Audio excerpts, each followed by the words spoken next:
Hi, I'm Chloe and I'm here with the Rutgers TA project to give you some tips about writing math problems that are easy to grade. An issue that we come across a lot in math exams and in homework as well is that our problems can be really difficult to grade because we ask students to solve some problem and maybe they get partway through it and maybe they run into an issue and we have to give them partial credit for what they've gotten through.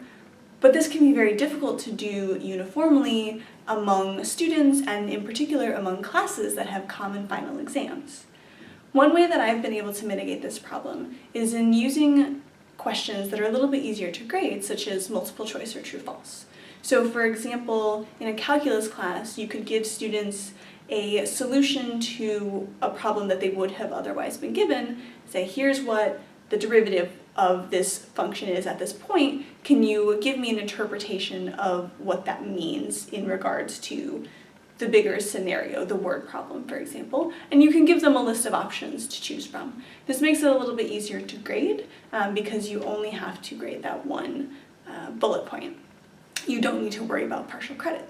You can also do this with true-false questions, but my favorite kind of these problems is find the error problems. So I would give students a solution to a problem that has some sort of identifiable error. And I try to pick errors that are common mistakes that students make.